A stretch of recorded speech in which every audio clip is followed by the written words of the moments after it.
request me do a video on the settings of Capture to see if they are able to play it or not, because they have accessibility issues. But these are the current settings that they do have: is video, graphics, audio, gameplay, and controls. In the video section, it's your pretty standard stuff. You can change the display of window to borderless to full screen. And I want to say, yep, those are the three you can change it to, okay? And then if you do have it on full screen, you can change it to resolution. The really neat thing about this game is what I like is when games do this is to describe each settings that they have, which most games hopefully do. But there's a few games I've played that they don't describe this stuff.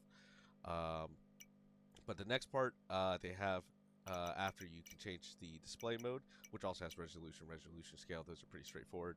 Upscaling methods. These are some of the upscaling methods you can change it to. So TSR and off. So those are the two you can change it to. Now when you do TSR, you can change it to ultra performance, balanced, quality, and ultra quality. Okay. And if you don't know what upscaling method is, it is select the upscaling method used by the game to improve performances of at a minimal impact to visuals. This setting must be set to off if you want to adjust the resolution scale or anti-aliasing method manually. All right. And then the upscaling quality is just different qualities or performance if you want to one or the other. Okay. Anti-aliasing method.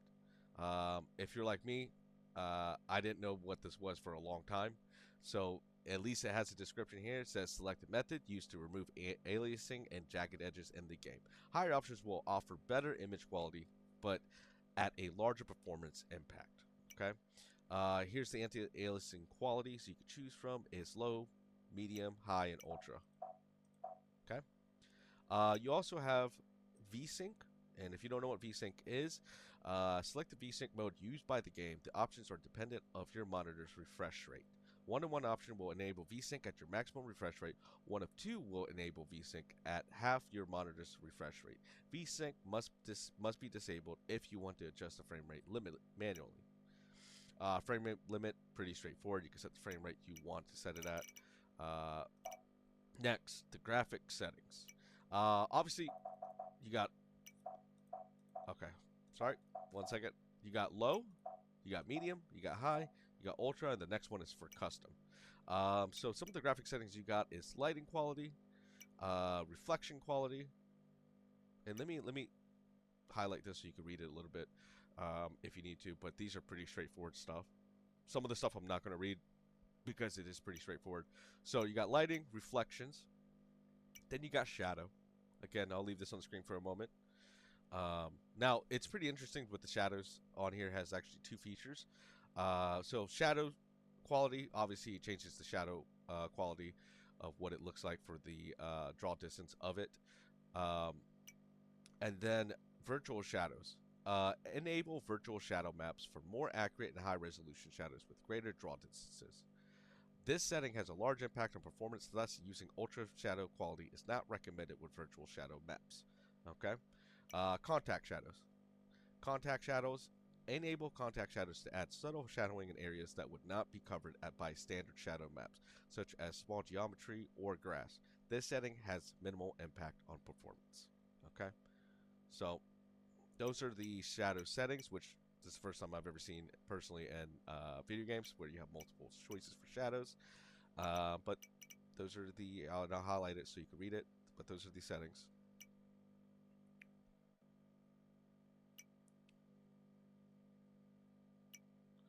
Okay, so the next one is volumetric effects quality. Adjust the quality and resolution of volumetric effects such as volumetric fog. This setting can have a large impact on performance at its highest option. The view distance, pretty straightforward. View distance of how it looks.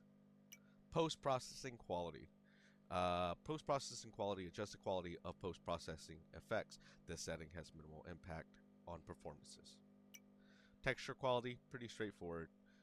Just quality of the texture, but I'll leave it up there for you to read. It does have an impact on the load on your video memory, so your VRAM of your graphics card. Then texture filtering. adjust the quality of texture filtering, high quality settings, reduces blur when viewing textures at an angle. And this setting also has minimal impact on it. So, and you have a couple different ones you can choose from: 2 times, 4 times, 8 times, 16 times, and those are all of them. Next and the last one actually is shading qualities. Pretty straightforward. It's the shading of the materials. Okay. After that is audio. The only thing you have is really master volume. Gameplay. So you can adjust your sensitivity, immersive flashlight. So what that means is if you haven't played this game yet and you're watching this video, immersive flashlight. So when you're playing the game, you have the flashlight which you can control. Think of if you've seen the video game Body Cam, where you control the gun where it moves, or kind of like a VR thing where you can move your hand around and stuff like that. That's what that is. If you do turn this off, the flashlight will always remain centered. So pretty straightforward. It's always going to be where you're looking at instead of where you can move the flashlight around to look. You have invert left, right, and invert up and down. Again, straightforward settings. And I'll go in just to show you what the flashlight is at the end, okay? And then you have your movements settings where you can do keybinds to them. You know, up, down, left, right, sprint, crouch, your zooming feature, interact feature, flashlight, anomaly selector, and tips. So very straightforward, very simple stuff.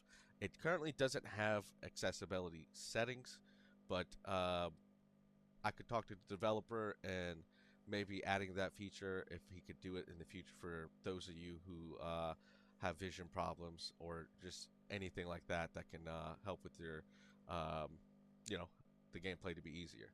Sorry, I don't know how to word it. I'm very new to accessibility things. I do have a buddy who is a streamer, and he does a lot of accessibility videos and stuff. I could post a link of his channel down below so that way you can learn more about accessibility as well. Anyways, so those are some of the settings here, and we'll start with low just so you can see what it all does.